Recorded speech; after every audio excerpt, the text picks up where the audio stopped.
Your jaw is on fire. A back tooth rotted through to an exposed nerve. No dentist, no numbing gel, no pill. Or picture this, your arm is broken, bone through skin, and the nearest hospital is 40,000 years away. You'd assume the answer is that they just endured it, gritted teeth, screamed into the night, waited to heal, or to die. You'd be wrong. Thousands of years before the first hospital, ancient humans were already running something close to a pharmacy. Not one trick, a whole toolkit, chemical, surgical, and needle-based, built independently, an ocean apart. Thousands of years before writing existed, they chewed bark that worked like aspirin. They cut open skulls, and people survived it, sometimes for decades. They tattooed themselves at the exact points modern acupuncture still uses. And in one cave in Spain, they were already growing opium. This is how humans learned to fight pain before they even had a word for medicine. Call it humanity's first pharmacology. The oldest written proof of it comes from Egypt, dated to around 1550 BCE. It's called the Ebers Papyrus, a scroll nearly 20 meters long, over 700 remedies, copied out by scribes in Thebes. Buried inside it, instructions for using willow to pull down swelling and dull pain. Egypt didn't invent this.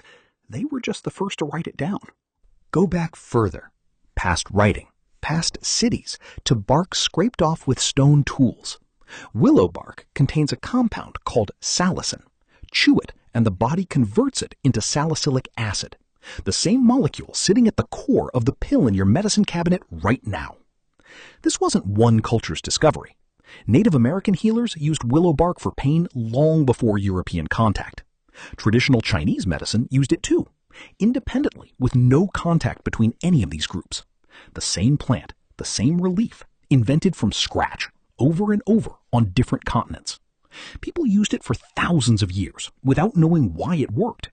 Only in 1828 did a German pharmacist, Johann Buchner, in Munich, finally isolate the compound.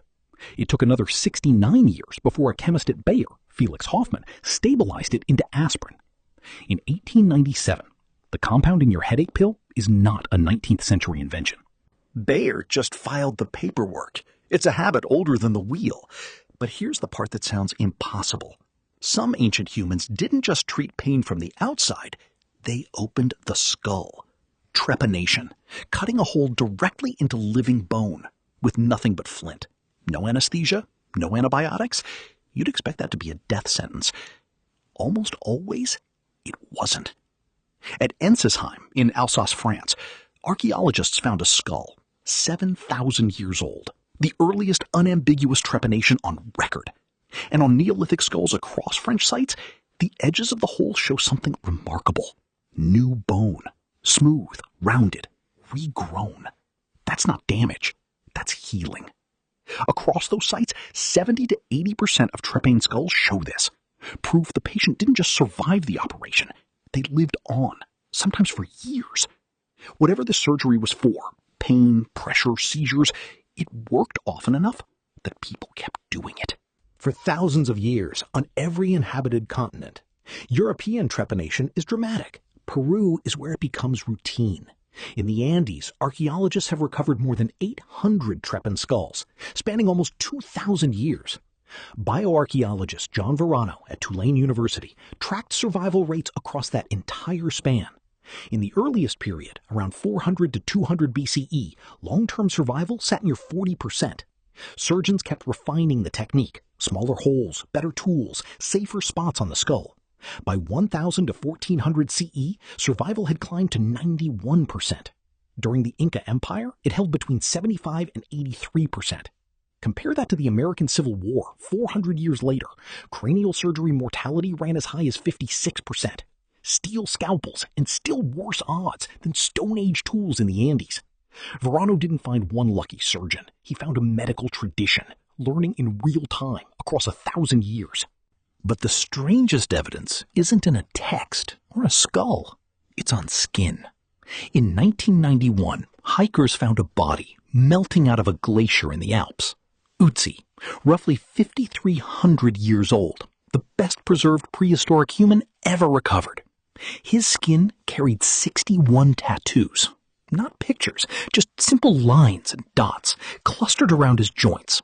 In 1999, a research team led by Leopold Dorfer published their analysis in The Lancet. They mapped Ötzi's tattoos against a chart of acupuncture points. About 80% of them lined up exactly. CT scans already explained why. Ötzi had arthritis. In his hips, his knees, his ankles, his lower spine. 9 of his tattoo clusters sit directly on the meridian modern acupuncture still uses for back pain. In 2015, multispectral imaging revealed even more tattoos, clustered on his chest, an area linked in traditional acupuncture to intestinal complaints. Whatever was hurting him, someone had a plan for nearly all of it. He wasn't decorated. He was being treated. That's not folklore. That's a 5,000-year-old medical chart drawn directly onto a human body. 5,000 years before acupuncture had a name in the West, someone in the Alps was already using the same map of the body. And then there's the plant that needed no bark, no needle, just a seed pod. In the Cueva de los Murciélagos, a cave near Zueros in southern Spain, archaeologists uncovered opium poppy capsules, deliberately placed, radiocarbon dated to around 4200 BCE, one of the oldest known cases of humans deliberately using opium, 4,000 years before the Ebers Papyrus even mentions the poppy at all. So the picture people usually have of prehistoric life is wrong. Not silent suffering, not gritted teeth and nothing else.